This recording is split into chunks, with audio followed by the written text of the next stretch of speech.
திருவண்ணாமலை நித்யானந்தா பீடத்தை சேர்ந்த நித்யானந்தா அப்படிங்கிற ராஜசேகர் உயர்நீதிமன்றம் மதுரை கிளையில மேல்முறையீட்டு மனு விசாரணை நடந்திருக்கு.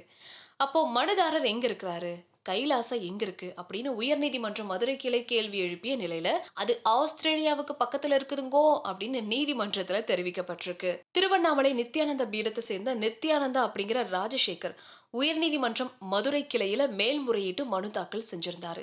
அதுல நான் பக்தரா ஆதீன மடத்துக்குள்ள நுழைய தடை விதிக்க கூடாது, தனி நீதிபதி உத்தரவுக்கு இடைக்கால தடை விதிச்சு உத்தரவிடணும் அப்படின்னு மேல்முறையீட்டு மனுல சொல்லியிருந்தாரு. இந்த மனு நீதிபதிகள் முரளிதரன், கிருஷ்ணவள்ளி அமர்வு முன்னாடி கடந்த பல வருஷங்களுக்கு முன்னாடியே விசாரணைக்கு வந்திருக்கு. அப்போ மதுரை ஆதீன மடத்துக்குள்ள நித்யானந்தா நுழைய தனி நீதிபதி விதித்த தடை உத்தரவுக்கு இடைக்காலம் விதிச்சு உத்தரவிட்டிருக்காங்க. அது மட்டும் இல்லாம இத பத்தி இந்து சமய அறநிலைத்துறை பதில் மனு தாக்கல் செய்ய உத்தரவிட்டு வழக்கு விசாரணையை ஒத்தி வச்சு உத்தரவிட்டிருக்காங்க. இந்த நிலையில தான் இந்த மனு நீதிபதிகள் எஸ்.எம். சுப்பிரமணியம், மரியா கிளீட் அமர்வுல விசாரணைக்கு வந்திருக்கு. அப்போ நீதிபதிகள் மனுதாரர் எங்கதாப்பா இருக்கிறாரு, கைலாசம் எங்க இருக்கு, அங்க எப்படி போறது, நீங்க போயிருக்கிறீங்களா, பாஸ்போர்ட் விசா எல்லாம் இருக்கா அப்படின்னு பல கேள்விகளை கேட்டிருக்கிறாரு. இதை தொடர்ந்து அவருடைய சீடரான அர்ச்சனா அப்படின்றவங்க ஆஸ்திரேலியாவுக்கு பக்கத்துல இருக்கிற யுஎஸ்கே அப்படிங்கிற தனி நாட்டுல தான் நித்யானந்தா ஒளிஞ்சிட்டு இருக்கிறாரு. இல்ல நித்யானந்தா இருக்காரு.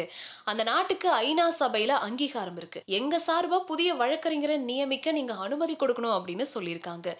இதைத் தொடர்ந்து நீதிபதிகள் வழக்கறிஞர் மாற்றுவதற்கு அனுமதி வழங்கி வழக்கு விசாரணையையும் ஒத்திவைக்க உத்தரவிட்டிருக்காங்க. ஏற்கனவே பாலியல் பலாத்காரம், கடத்தல், மோசடி, போலீசாரால தேடப்பட்டு வரக்கூடிய சாமியார் அப்படின்னு நித்யானந்தா வெளிநாடு தப்பிச்சு ஓடி கைலாசா அப்படிங்கிற ஒரு நாட்டை உருவாக்கி அங்கதான் ஸ்டே பண்ணிருக்காரு. அவங்களுடைய சிஷ்ய பிள்ளைகளை அங்கதான் இருக்காங்க அப்படின்னு பரபரப்பை ஏற்படுத்திட்டு இருக்காரு.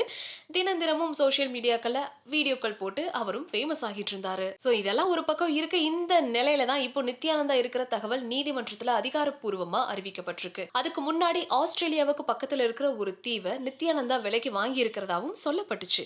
ஆனா அதை பத்தி அதிகாரப்பூர்வ தகவல் ஒன்னும் அறிவிக்கப்படலைங்க. சோ இப்போ இந்த நிலையில தான் நித்யானந்தாவுடைய இருப்பிடம் பத்தி தகவல் நீதிமன்றத்துல தெரிவிச்சிருக்காங்க. இதுவும் இப்போ வைரலா போயிட்டு இருக்கு.